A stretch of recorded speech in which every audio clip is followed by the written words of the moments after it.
So what made the AVP's golden era so special? Well, what made the AVP's golden era so special was we caught a bunch of technological trends that we rode as a wave into the sport becoming very large in the United States for itself, right? It wasn't big as in terms of other ones, but it was pretty big. So the two technological waves we rode was the sports marketing era and the cable era. Oh, okay. So now everything's streaming, but back then cable came on. Before they only had the 3 channels or the 4 channel.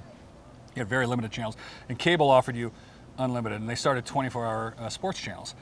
And they based the 24-hour sports channels on basketball and hockey.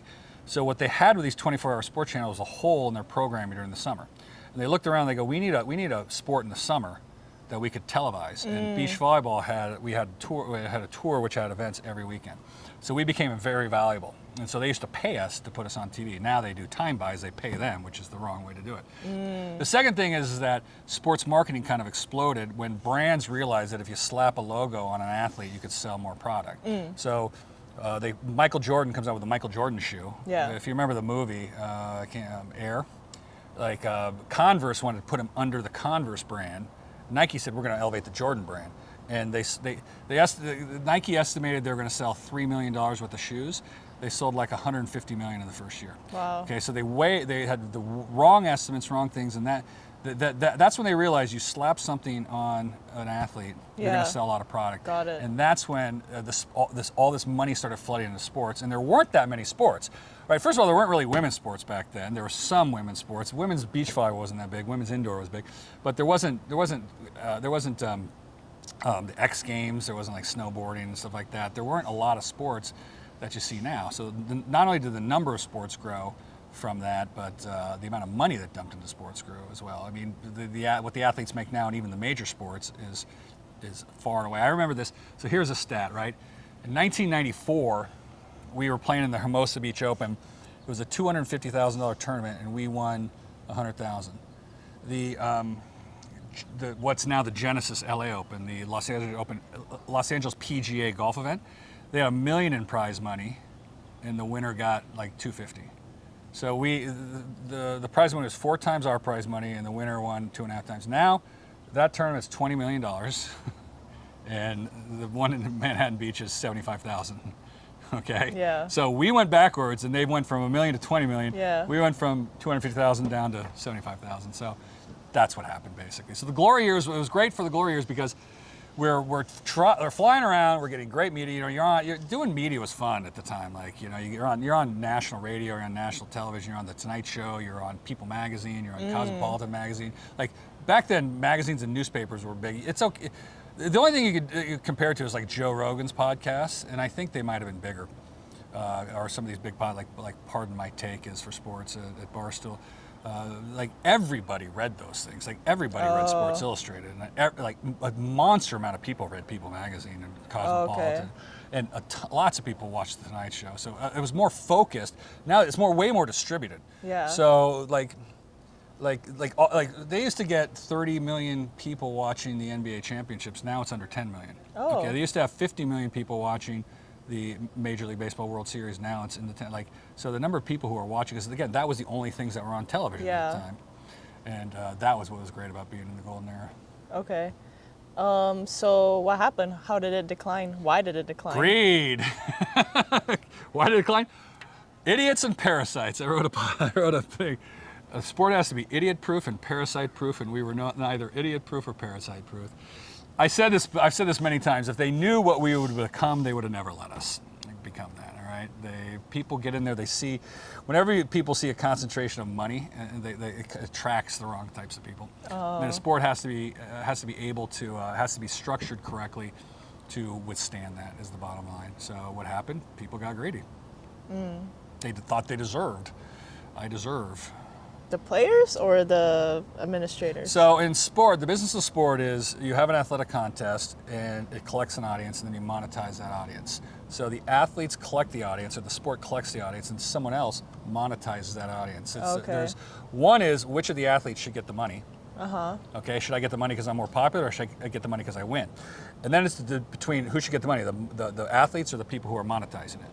right? So because the people who are able to monetize sports are just as so here's an example. So Michael Jordan made $90 million playing basketball. He made $3.3 billion owning the Charlotte Hornets. Wow. He's made $6.5 billion from his Air Jordan, and but Nike, Phil Knight's Nike made $40 billion off of Jordan in sports. You see how the hierarchy goes? Yeah. So in a lot of sense, so players should get this, right? Owners should get this, brands should get this, owners of brands should get that. And that tends to get a little bit problematic. Okay. So say you're the head of the AVP right now. What would you do to revive the sport? I would quit. Yikes. I said that the way to do it is, I said, you'll probably clip this in, it's the same thing because it's very controversial. You have tournaments and you have a tour and you have the players play on that. And that's what it worked well on the international tour too, but they don't do it. And the reason they don't do it is because we talked about earlier about how the explosion of sports marketing. So what's happened lately is that these franchises have been sold. So just recently, the Los Angeles Lakers got sold for $10 billion. And so Jeannie Buss, who was from the Palisades, actually used to do a bunch of stuff in volleyball. She was the owner of the Lakers. She just made $10 billion. And a lot of those greedy, blood-sucking bastards on Wall Street in New York think that she doesn't deserve that $10 billion. I deserve that $10 billion. So a lot of money's been pumped into sports because these franchises are very valuable. So you're having private equity in it. When private equity or capital comes into a sport, it can change the sport in certain ways. So if you look at the current AVP, the city versus city league model, it's going to fail. Not because it's city versus city league, because it's not a legitimate sporting contest. It's an exhibition, and not many people are interested in that.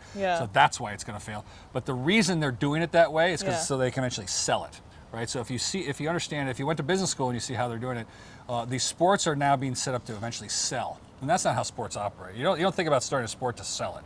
Think about having a sport because you want you collect the world's best athletes and have them compete against each other. That's what a sport is. So if it's not even the AVP, because the AVP might be too far gone. Like another organization would have to start up, even internationally. So an organization should start up and put on a beach volleyball tour, perhaps outside of the Olympics. The Olympics should allow it, but again, it's power, it's money, it's all that.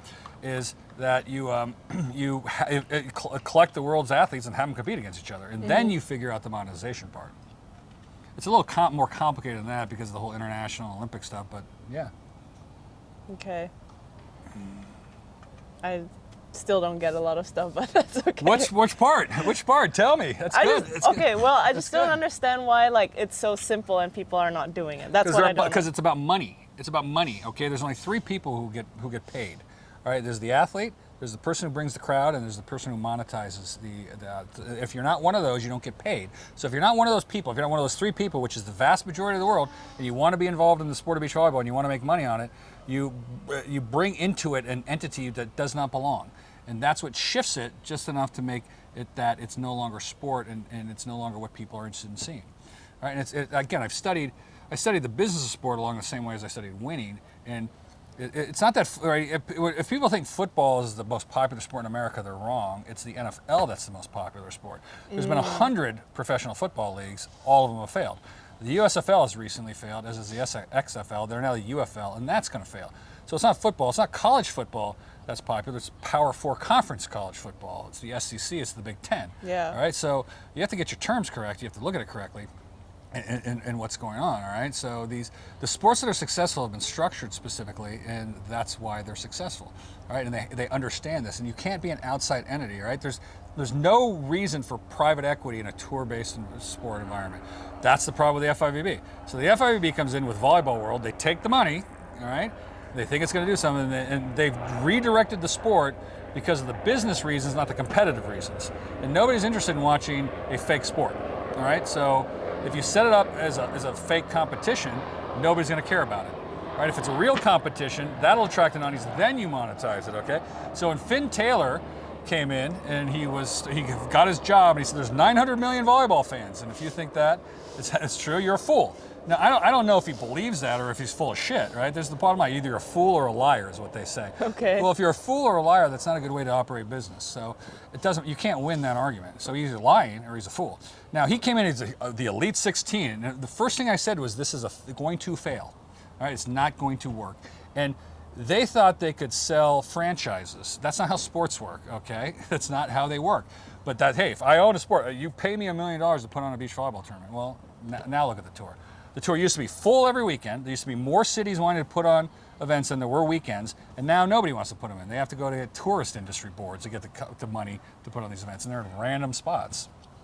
So yes, it's easy, but it's possible if you are a single entity owner whose goal is to make money. That's not how sports works. Sports is about the competition. All right. So imagine you had a church. Imagine I had a church and my church was to make money. It was a for-profit church. Oh, kind of. Come to hear the word of God. A $10 membership fee. Oh. Your brain wouldn't work. A for-profit Catholic church. Yeah. Okay. Yeah. People might think they're for-profit anyway, but that's a different story. But yeah. Yeah. Okay. I think I'm starting to get it now. So that's why it's like. I understand investment banking because I was an investment banker. I understand private equity because I worked in private equity. I understand what the AVP is doing, right?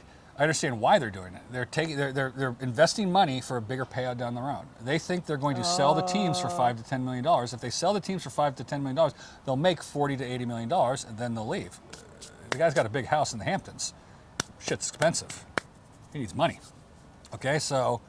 And if the single entity ownership models, that is, a single entity owner operates it, are they're unstable because a person screws them up all the time. Yeah. Because they don't he just changed the rules. Well, he didn't get my permission to change the rules. Who gave him the permission to change the rules of volleyball? Yeah. And make games of 15? Who gave him the permission? Yeah. He doesn't have that right. The owner of a football team doesn't get to change the football rules. Right. So same with FIVB. Who told them they could change the rules? It's very, very serious stuff. When we talk about the spirituality of sports, this is from a different perspective. You can't just go in and change the religion. Yeah. I'm just going to change it. Hey, you know what? Didn't happen. Yeah, I agree. You'll be like, same with sport. I'm just going to change the rules? What? Yeah. Now, but Kent, they changed this rule, they changed that rule. Yes, within the context of the sport, some rules have changed for the purpose of the competition. Yeah. Not to make money, not to make them more popular, not to make them more entertaining. Anytime you hear something like, well, we did this to make it more entertaining, we did it to make it more popular, you are going to fail. Because it ruins the spirituality, the sort of what's called the illusion of sport. Yeah. And that's what they don't get. There's the illusion and then there's the asset, which is the business, right? There's the competition and there's the monetization. And you have to separate them and make sure they're in their own domains. All right? When you change the sport, you can make it more exciting. Oh my God, whatever. It's just, what do you want me to tell you? Yeah, and as a player, I feel disrespected almost. Because I'm sure these decisions, they don't consult the players, right? They kind of just make it on their own. Of course. Yeah. The fact that they can't, that's why they're failing. Yeah. You can't do that. It's got to be, look at the Catholic Church is good in some ways. It's obviously had problems in other ways, but they have a bunch of guys who have spent their whole lives doing nothing but thinking about one other person, and when they have a decision, they go and pray for hours and they come up with a collective decision, in a sense. All right, That's good decision making. Yeah. Again, you might not like a lot of the things, but that's good decision making, collective. That's the way the rules of golf are done. The rules of golf are. There's multiple committees which talk about the rules of golf whose sole purpose is to maintain the integrity of the game of golf. They don't care whether it's popular or not or whether money's in it. That's not the primary issue of the competition. Okay, the competition is what's most important. Right? So you change the rules because of TV? Excuse me? Yeah. Yeah. What if a basketball game had to be fit into an hour? Oh yeah. First of all, that's not the point. The point is you collect the world's greatest athletes, have them compete against each other to see who's the best in a sport. That's what people want to watch. They don't want to watch any of the other stuff. Yeah. Now I'm getting excited. You can tell because I'm talking fast. Okay, but excited about this wouldn't you argue that the Elite 16 is technically gathering the best players in the world and having them compete? Well, one, how do you know? You can't get in. I didn't get a chance to win. That's why all sports are open. Yeah. You and I can go win the U.S. Open Tennis Mixed Championship in August. Let's do it. All right, let's do it. All you got to do is go. Anybody can qualify. Anybody can play in other sports, but you can't play in the Elite 16. It's restricted. Yeah. So, and second of all, this is what's idiotic about it, is that the 16 best didn't go. I did a whole chart one time. I did a podcast, and more than half of the events, more than half of the top 16 weren't there, including one in Australia where there was one team that was number 11. That was the highest ranked team, was number 11. For an Elite 16? Yes, there was one team in the Elite 16, so it's not Elite 16. Oh, okay. So yeah.